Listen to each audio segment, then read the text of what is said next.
And I'm going to go off on a little bit of a tangent, but I think it's relevant, very much so. As I mentioned, with the presentation, responsiveness is high there. Application is low.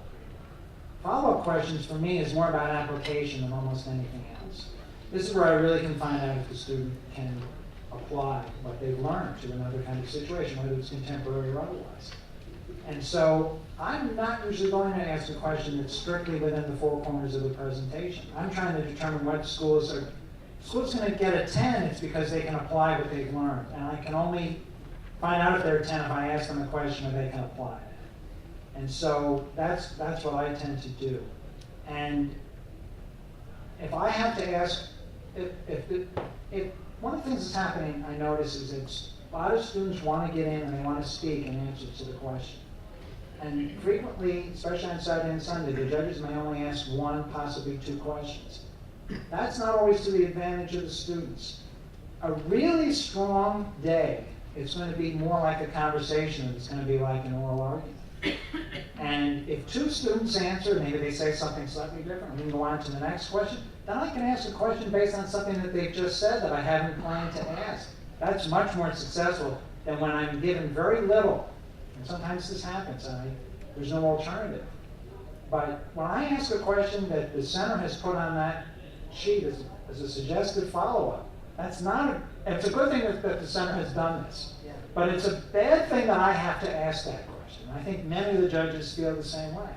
So we'll ask from your presentation, we'll ask in response to what students say in the follow-up, if you give us a lot of stuff to respond to. If not, we won't be able to, and I'm going to ask questions that I hope the student has never thought about before. Not that I think it's unfair. Based on what they've said, they should be able to answer it. But I'm hoping I'm asking a question they haven't really thought about, because that's how I'm going to separate the very strong teams from the mediocre teams from the not so high teams. Let me just add one thing. That's really a great point. And this, my bias is, I'm a working lawyer, and I also taught for many years law school. And I can tell you, even at the law school level, the critical thinking is not where you would expect it to be, and of course that's a lot of what we try to do. I would really encourage, I think what Fred is getting to is that, when these students demonstrate the ability to take a knuckleball or something I hadn't expected and really apply, their base of knowledge to it in a good answer, that there is nothing more impressive. And I really encourage you, in addition to all the drilling on the substantive material, to do critical thinking exercises with the students. And they don't need to be substantively related to the material, but there are all sorts of good stuff. There's a very famous problem called the trolley problem, which we don't have time to talk about here, but if you Google it, you'll be able to find it. And it is a basis for the most amazing sort of critical thinking exercises that you can do on sort of any level. And I think that ability really is what separates the okay teams from the really good teams. I'm sorry, I just want to say one more thing here too. This is sort of consider this a pep talk. Not so many schools can do what's just been talked about. Based on what I saw yesterday, I only saw only 4% of the competition, because I saw 1/4 of the schools and 1/6 of the units. I think each teacher in this room should be able to look at what you've seen this weekend. There's strong teams here. But I think if you think about some of the things we've said and all the work that you're doing, I don't think that there is a team that I saw yesterday that a scholarship teacher couldn't create a team next year that couldn't knock any of those teams off from winning their state competition, even some of the very good teams.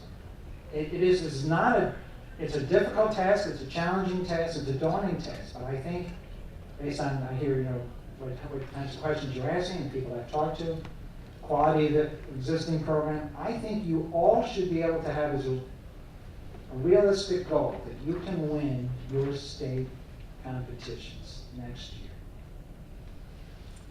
as we transition to a question up front, I have one last follow-up on the knuckleball reference here, because as classroom teachers, part of that strategy is we gotta get all 3 to 6 kids in that panel in.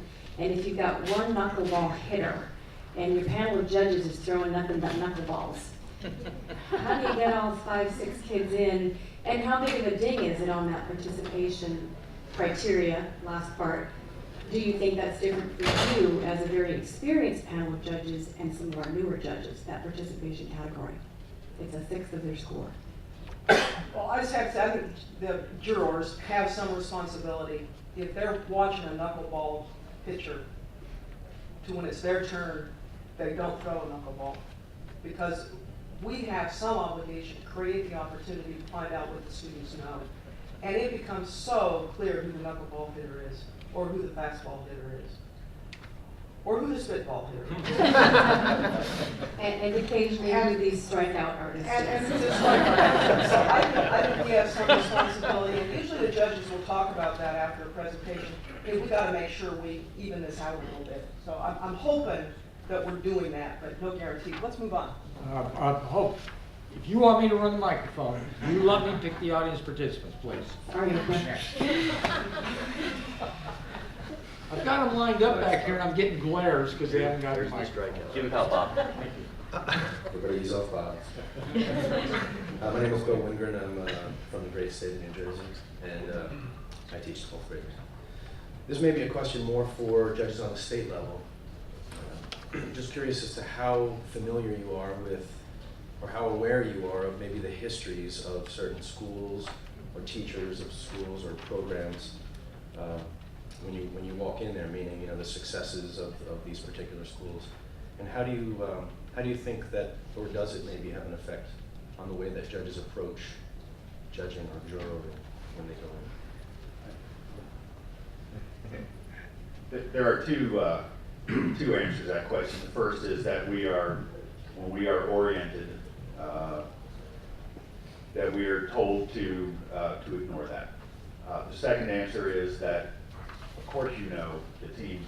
You've been here, year after year, and you see the same schools year after year.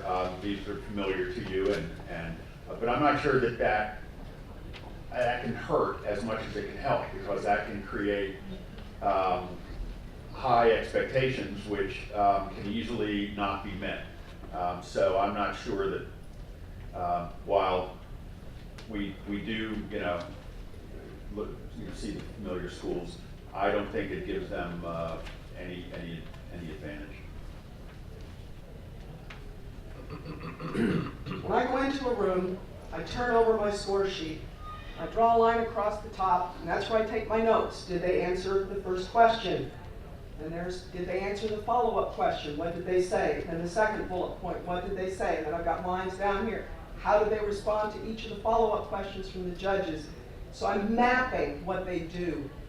You know what? Their history doesn't make a bit of difference. I don't care if they're a legacy great team or not. If they didn't answer the question, they didn't answer the question. And it's been really helpful for me to just have this template, if you will, so that when I get done, I can say, interesting, but here's what was missing, or wow, fabulous response to a knuckleball question, or something like that. And when I walk out of that room, I swear I cannot tell you what state I've just listened to. I've just engaged with some young folks who have struggled with this material. And so that, I think, has worked pretty well for me as a way to just level the playing field.